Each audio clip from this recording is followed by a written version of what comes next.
Hello. Long time no see. I know it's been like 3 months since I've made a video, but I'm back and I have a new video. So let's talk Twitter. That's still relevant, right?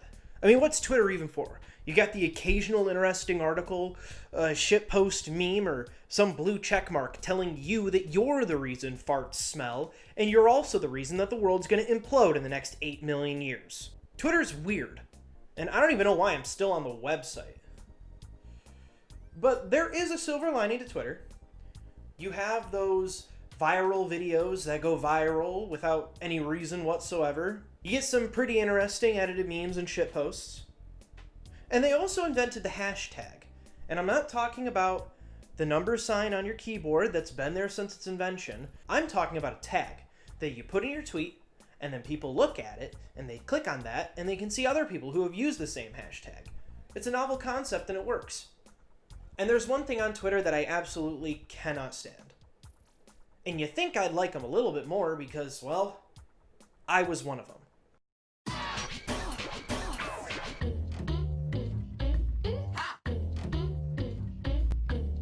So, what do we classify as a Twitter gimmick account? Well, a Twitter gimmick account is an account that posts pretty much the same thing every so often, whether it's memes or some facts or like a blog or something like that. But they all follow a certain gimmick, a rule that separates them from other accounts of the same nature. They're a nice breath of fresh air from the constant bullshit on my feed. And all the other shit that makes me just absolutely miserable. But that's beside the point. Why do I dislike them? Well, I would tell you now, but for the formatting of the video, it comes in later, and plus, I want you to kind of stick around a little bit. So, cut me some slack. I'm trying something new here. But you think I'd like them a little more easily, like I said before, because I was one of them. Back a few years ago, when Banjo got announced for Smash Bros., I started an account called Banjo-Kazooie No Context. And I posted pictures and some edited memes on there that got some traction. And then as a follower reward, I decided to insult my followers under the guise of Banjo's main antagonist, Gruntilda the Witch, because she does it in rhyme. She rhymes all the time. Rhyme, rhyme, rhyme. And some people liked it, and I got some good stuff from it. But then I realized that there's not a lot of Banjo stuff to post. So I canned the account. It's still there, you can look at it, blah, blah, blah, but didn't want to beat a dead horse, But while I was running this said account, I discovered a whole slew of different gimmick accounts, both good and bad. And to decipher why I don't like them, and to kind of shine a light on some of the clownage that shows up in some of the other ones, I think we should look at them.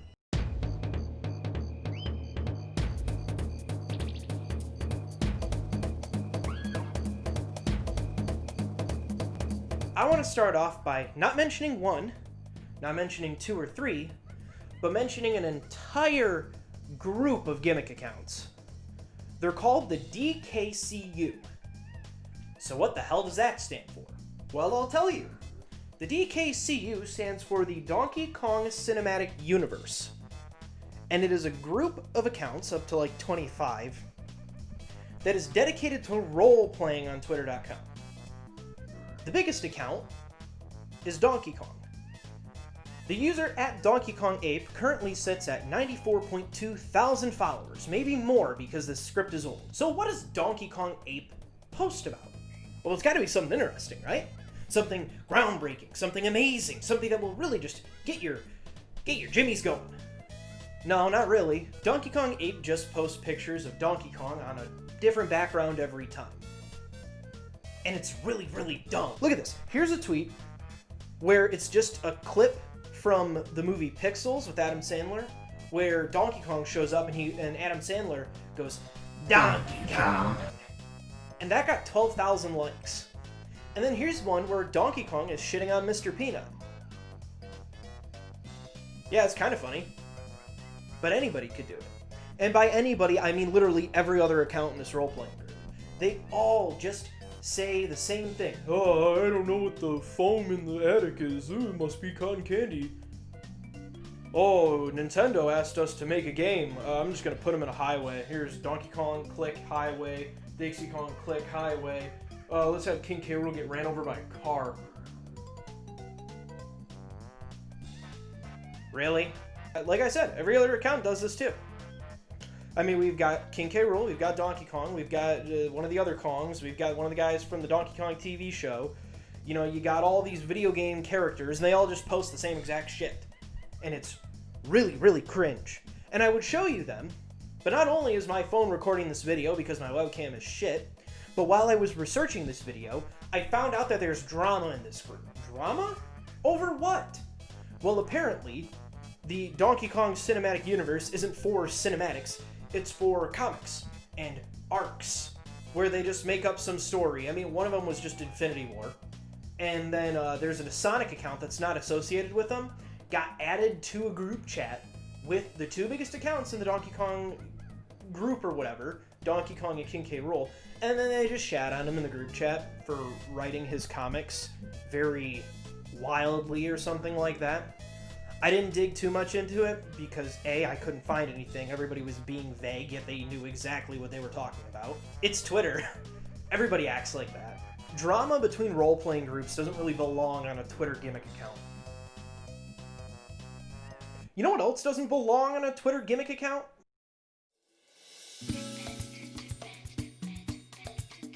Alright everybody, here it is. The big moment. The big moment where I finally tell you why I don't like Twitter gimmick accounts. They're all just brand accounts. They're all just tiny little brand accounts. All gimmick accounts play a character. Whether it's pointing gun inaccuracies in media, pretending to be the Super Mario, or just posting a wholesome meme. They're playing a character. They're a gimmick. Thing is, there are people behind these accounts, real people. Just like every other person you walk by every day, they're a real person with a real life. And thinking about it too hard makes your brain hurt. Thing is, when somebody gets just a little bit of fame, just a little tiny bit of fame, they want to break out of their mold, and they want to start growing their own audience. That's fine. We're all only human. Problem being, people don't want that. They don't want their favorite gimmick account to start promoting something outside of the gimmick. And I think, you know, with our current situation, it's prevalent that people are using these gimmick accounts to get away from that kind of thing. I don't want a gimmick account to tell me how to think. And I don't want to follow a gimmick account that derails their entire character to remind me of the horrible things that are going on outside my door. That's why specific accounts like this one exist. They're made to point and laugh at the people who break character and show them that they're acting like a total clown. And as the age-old passage says, if thou is being clowned on, it may beeth that thou are acting as such. I don't care what your political ideology is. I couldn't care less about it. But if you think people are following you because you stopped posting memes and started posting your hot takes on the outside world and the current climate that we live in, you're sorely mistaken. Gimmick accounts are just those brand accounts that post quirky, funny, sassy lines to people on Twitter. I'm not gonna eat Wendy's because Wendy's tweeted something funny to somebody on Twitter and made fun of McDonald's. And I'm not gonna drink Sunny D because Sunny D had a depressive episode on their Twitter. It's not quirky or relatable. It just makes me want to ignore you and block you. It sounds rude, but you made the gimmick account for one purpose. And Twitter isn't like YouTube, where you can completely change content styles and have people still be interested. I know that much. So on that note, how many good gimmick accounts are there? There are some good gimmick accounts out there. Some that have a gimmick, but they stray a little bit out of the way, but they always come back to what they're doing. They're gimmick accounts with personality. Here are two of my personal favorites. At first, I did consider Saved You a Click via Gimmick account, but now I no longer do. This is Saved You a Click Video Games. Now, I'm going to call him Click from now on because I don't want to keep saying the whole name over and over. Now, Click is ran by a couple of people. But the guy I spoke with is one of the members of Save You Click Videogames. His name is Continue. Now, Continue's job on Click is to find articles and various things from gaming news websites that seem just a little vague or a little clickbaity. Now, he reads them, and he posts a no-nonsense, down-to-the-point, not bullshit version of exactly what's in the article. And a lot of these articles that he reads, they can be summed up in like 1 or 2 sentences. Nowhere yet, but there's an Amazon landing page for it now. Maybe March 2021, because the art book, The Art of Mass Effect Trilogy, Expanded Edition, is due to come out on March 23rd. There is no release date, we don't know the story, we don't know if there's any pre-order bonuses, and here's the trailer. That's everything you need to know. This is Click's Gimmick, but it's not understated that what he's doing is actually some pretty decent work. Yes, as opposed to gimmick accounts out of character and before Yandere, no ill will against them, they're funny at what they do and they're just for example. I think Saved You Click V serves a purpose beyond comedy in the monotony and repetition of continuous failures of a dev or gimmick breaks, as Saved You Click V has become a secondary news source. Click also injects some personality into their account by interacting with followers in various kind of silly ways, and also kind of ripping a little bit on how just depressing games journalism is these days. I mean, look at this. All you need to know about Breath of the Wild 2? I don't need to know anything about Breath of the Wild 2. There's nothing to know about Breath of the Wild 2. If anything, you should have made the article when some actual information came out. I'm not going to read this, but I am going to read Save You Click Videogames. Running Saved You Click V is a headache, but it's a fun headache. I think about quitting constantly, but I know I'd come back. I run it for the sake of everyone else following it. People have told us that we're their only news source now, and that's incredible. And while I don't agree you should lock yourself to a Twitter account for gaming news, they have. And that means we must be doing something right. There's also the inevitability that if all 3 of the account's members quit now, there'll be another account to take our place. I just love doing it. I don't see myself ever quitting, and I don't see the account going anywhere for the foreseeable future, unless it's due to something beyond our control. Click also has a small reputation of having an affinity for the character Princess Daisy from Super Mario. I mean, it's literally all of their likes. And I may have asked an extra question to them to satiate a bit of my curiosity. And I'm going to share that answer with you. The Daisy and Tweets thing has always been a little blown out of proportion, at least to me. I wouldn't call it a feature, a draw to the account, or a meme. It's just there. It started as an in-joke between me and the founder due to us both liking that princess the most, so he decided to start liking only Daisy-related things on the account, just to see how long it would take before anyone would notice. It didn't take long, so we just continued doing it. Of course, since then, we've stopped liking not safe for work tweets, because Twitter's really asinine in their way of showing tweets to people who don't want to see them. After enough complaints from people, as well as seeing artists being harassed because of it, we stopped. I'd say that my account is a gimmick account, but I put a little bit of my personality in some posts I make. Now this is Rei Plush. Rei Plush is a gimmick account based on the character of Rei Ayanami from the anime Neon Genesis Evangelion. I decided to make Rei Plush about 4 days after I finished watching Neon Genesis Evangelion, as a way to cope with the sadness that the anime caused me. LOL. And also because Rei Plush was already an inside joke between me and one of my friends. So I decided, hey, if we both laugh at it, maybe others will.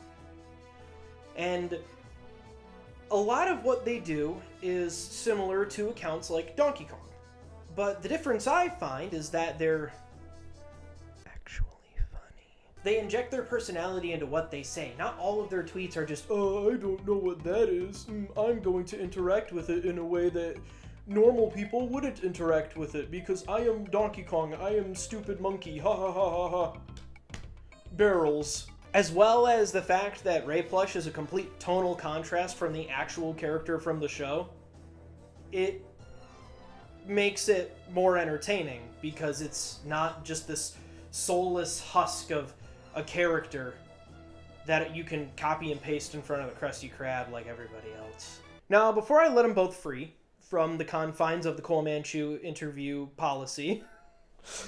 Now, before I let him go, I asked him 2 questions related to the point that I made earlier in the video about Gimmick accounts saying shit that they shouldn't say. And those questions were, when do you think a Gimmick account stops being a Gimmick account? And do you think that Gimmick accounts should alienate their follower base to pursue more virtuous posts? These are their answers. For a Gimmick account to stop being a Gimmick account is different for every single one. In our case, we're working on some ideas to keep the Saved You a Click V brand and continue doing it while also maybe starting up our own clean, no BS games journalism website. That's as much as I have to say about that. When said account breaks character and starts giving their opinion on things that aren't related to the Gimmick account. For example, if I happen to give my opinion on something related to Neon Genesis Evangelion, that wouldn't be me breaking character. If I were to give my opinion on something like, let's say, the presidential election, that would be me breaking character. Completely up to the person running the account. We stay in our lane, which is video game news. No one should need a Twitter account or personality to tell you Black Lives Matter or Trans Lives Matter. It should be common sense that, of course, they do. And when it comes to accounts being strong-armed into saying it by pressure of, well, my dumb video games news account didn't say it, they must be bigoted, then it comes off as incredibly disingenuous. I criticize people who do that a lot. First of all, using your account that's supposed to be for memes to talk about a serious topic and your opinion on it is really fucking dumb to begin with. People follow you to laugh and have a good time, not to be reminded of things like police brutality and all of the other shit going around the world right now. Some people are okay with it, but most aren't, because a lot of people follow accounts like ours as a way of escapism from current events. And I don't want to ruin something like that. That's a very special type of connection to have with your followers. If you want to talk about serious topics, then do it on your main account. I don't think most people care about shit like Cuphead's opinion on the Holocaust. Something else that I've seen is parody accounts tweet shit like, don't follow me if you think blank. And honestly, I don't give a shit. If my followers have different political views to mine, I'm not gonna try to change their mind on something like that. Because 1, that's not my job. 2, people don't follow me for that shit. 3, I don't want to create a mob mentality. And that about wraps it up. Now, obviously, this is my opinion. You don't have to take everything I say with the high and mighty, ooh, that's what Cole Manchu says, I'm going to believe him exactly. You don't have to do that. Just tell me what you think in the comments and we can talk it out down there. I read most of my comments. Not a lot of people watch these videos, so who cares? But I will see you next time. I've got 2 videos planned. One has interviews. The other one is going a little bit back to my roots. So I will see you guys then. I appreciate your time. Hugs and kisses. Bye-bye.